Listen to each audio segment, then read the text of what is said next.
Welcome to the Parenting Tips Podcast. I'm Jeff Ryland. Imagine that you've been working on yourself and with your child on staying calm when getting upset. You and your child are both starting to notice the triggers and the clues that identify potentially difficult emotions starting to well up. With some effort, you and your child are able to take steps that allow both of you to remain calm and manage a potentially challenging situation without an unpleasant experience.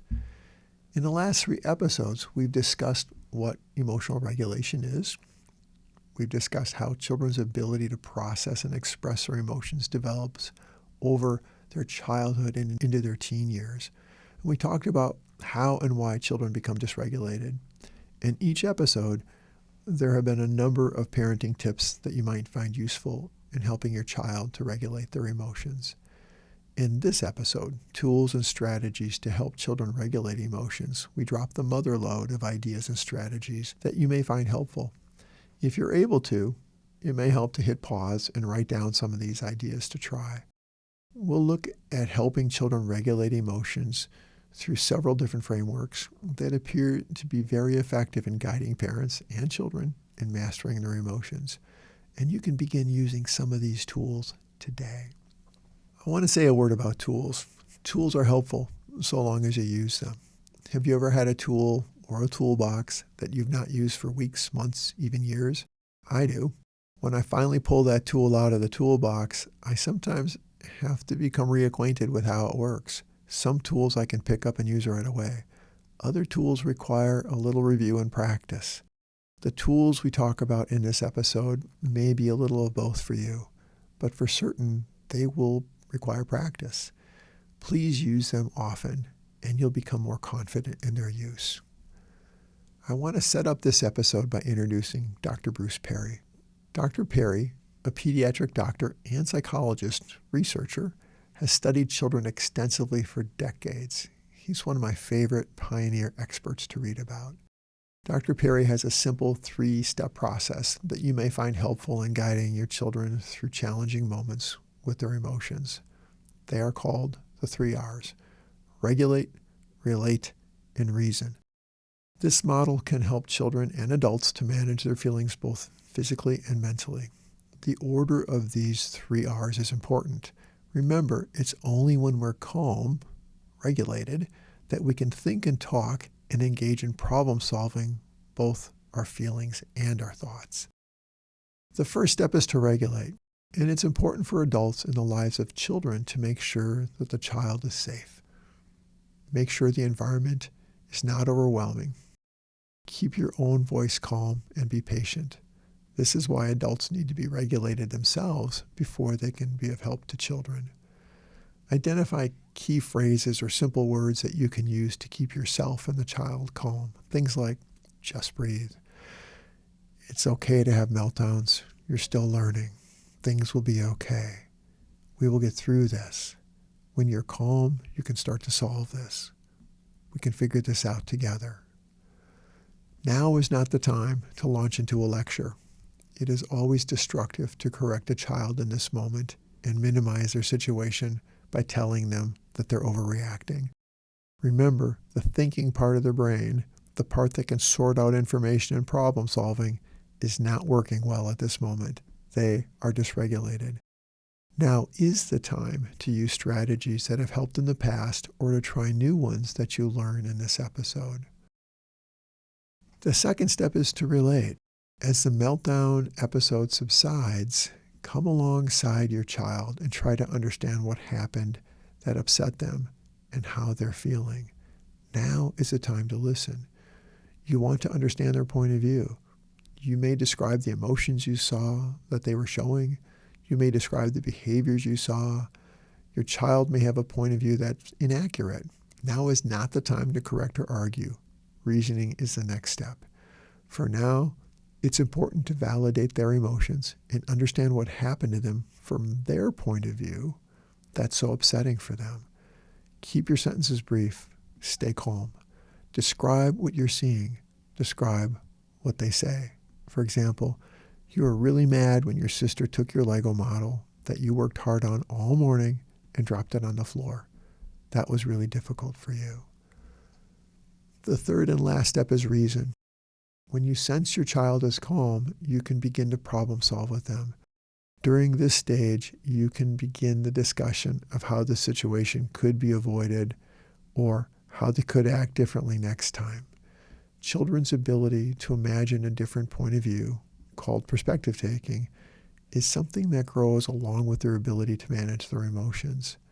It may be possible to gently point out that different people have different points of view. Episode 56, Children Seeing Different Points of View, may be helpful to review for more tools about this.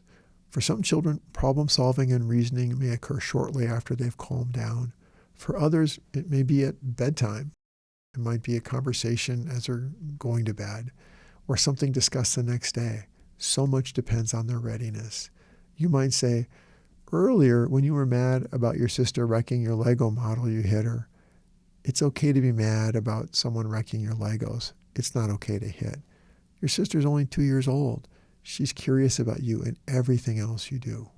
What else could you have done? Something you can do is model.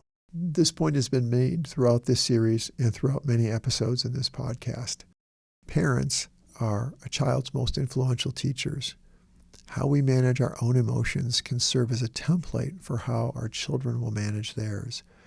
This one factor is one of the most important ingredients in helping children to manage their own emotions. If a parent is easily dysregulated and begins shouting or shutting down, it's difficult for children to see what to do. Instead, they are served up a first-hand account of what not to do. When parents can regulate their own emotions, they reduce the likelihood their child will learn negative habits. Kids still may need to do some work on this. After all, they're still learning. But having a calm parent who can manage difficult emotions makes it so much easier. Stay calm when kids are not calm. Recruit your child to help you stay calm. If you find yourself getting irritated, ask your child to help you calm down. If you're trying to stay calm yourself, you may find it helpful to involve your child in practicing breathing slowly. Ask them to help you count slowly as you take 4 or 5 long, slow, deep breaths to calm down. Thank them for helping you. Tell them that this worked for you to remain calm. Name the emotions and describe the emotions. While we have covered this in previous episodes, it bears repeating. Your children are still learning about their emotions. It's important to help your child by naming the emotion they seem to be expressing, and you can also describe the emotion that you see that they're expressing. For example, I can see that you're sad because you have tears in your eyes, or you sound mad because you were shouting just now, or you're really excited, jumping around up and down like a jumping jack. Validate. This is part of the relied stage that Dr. Perry promotes. While you may disagree with your child's behaviors, it's important to validate their emotions. Emotions are neither good or bad. They just are. You may not like the intensity of the emotion that your child's expressing, but arguing with them or shaming them out of this moment is not going to help. It may help to try to imagine how you might feel if you were at their age and had their skill set to manage emotions. It might sound something like this. You sound really mad right now. If I were your age and something like this happened to me, I'd be upset too. You're not agreeing with your child. You're conveying that you understand their emotions in this moment. There's a short list of what not to do. Don't reinforce the meltdowns by giving in, and don't lose it yourself. A second format that you can adopt is one that's widely used in schools called the zones of regulation. This program connects specific emotional states with different colors, something that is more concrete and accessible to young children. Color coding levels of emotion can give kids an easier way to talk about a situation and take action to calm down. This program is widely applicable in schools and also at home. The red zone is described as a state of emotions that are very intense and likely not helpful for the moment. Examples of red zone moments are when a child is screaming and throwing books and pencils, or when a child is clinging to their parent, terrified to leave their car for the classroom for a normal routine day, or when a child is so excited they're swinging their coat and hitting other children with it, unaware this is not safe. Yellow zone moments are described just this side of red, meaning the child has heightened level of emotion. They may feel anxious or fidgety or silly, but their behaviors have not erupted into problems. This yellow area is a transition zone. When children are feeling yellow, they can take steps to move back towards the preferred green zone. The green zone is the ideal emotional space for learning.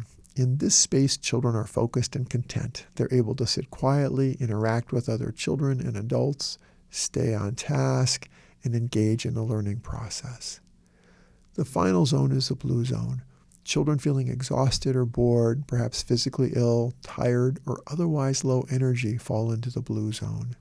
An obvious benefit to this zone model is that children can readily recognize and relate to the color codes and intensity of their emotion state.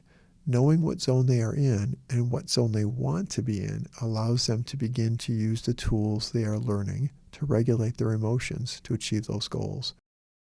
In school settings and in home settings, parents and teachers can guide children to use their tools or learn new tools to regulate their emotions. Physical release is one way for kids to regulate their emotions in a way that has much better outcomes. Examples of physical release are simple things like exercise, briskly walking up and down stairs, doing jumping jacks, running in place, or running an obstacle course laid out in the house or backyard. Other forms of physical release may include tearing a paper that is bound for recycling, punching a pillow, hitting a mattress, holding an ice cube in your hand as it melts, or having a cool towel hanging around your neck. Non-physical release includes use of language, talking things through, writing down thoughts through journaling, drawing, or listening to music. When it comes to music, there are a number of options to consider.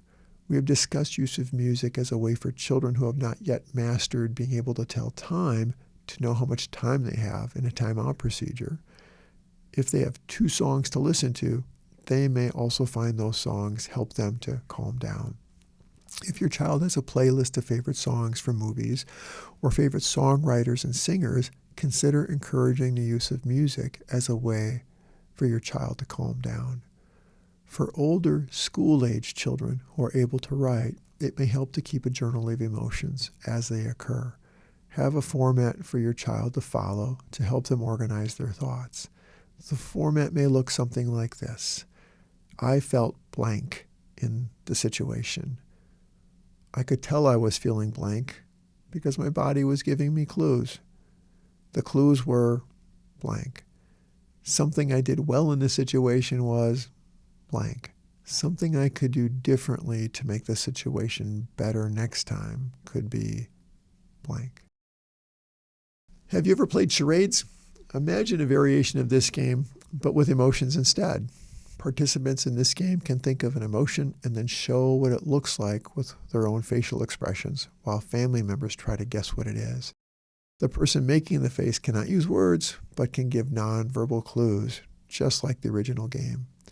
This game can be useful for helping children pick up on those nonverbal clues about an emotion and also help them to expand their emotion vocabulary. If you can get a hold of an old stack of magazines, look for and cut out pictures of people with various emotions. Create a series of emotion picture cards to sort out. Surprised, confused, tired, hungry, angry, worried, excited, curious, sad, proud. Have children guess what the emotions could be. Then invite them to tell a story about what could be happening to the person in the picture to make them feel that way, and what they could do if they wanted to change how they're feeling. We have previously talked about breath work. There is yoga breath, 4-square breath, belly breathing, 5-finger breathing, and many more. Each has the same goal with slightly different ways to get there. Find a strategy that seems to work for you and your child and practice it often. Sometimes a warm bath or a small heating pad can make the situation better. If your child seems to respond well to something like this, consider making it a tool for the toolbox. There are many resources available on the internet that tell you or show you how to do yoga or mindfulness exercises for children. Many studies show that these activities can help your child to be present in the moment and to regulate their emotions. Short 5 or 10-minute practices each day can help your child to learn to remain calm when upset. This is something you and your child can do together. One way to achieve awareness of the present moment is to do the 5 senses exercise. This works best when parents and children practice it together until it becomes more familiar. When you or your child have a big emotion coming on, pause for a moment and focus on the present. What are 5 things that you can see around you? What are 4 things that you can hear? Identify those distinct sounds. What are 3 things that you can feel or touch? What is your body in contact with? What are 2 things that you can smell in this moment? And what is 1 thing that you can taste in this moment? Have you ever heard that fresh air can do wonders? Being outside, especially in nature, is yet another way that many children and adults are able to stay calm, refresh, and stay regulated. In this episode, we've discussed how to help you and your child to regulate emotions. Dr. Perry's 3 R's model, regulate, relate, and reason, was discussed. The 4 zones of regulation, often used in schools and adopted by families, was also discussed. Each has a unique and helpful way of guiding parents and children to approach difficult moments with emotions in productive ways. As a parent, you can model how to regulate emotions. You can get your child to help you to stay calm and help them at the same time.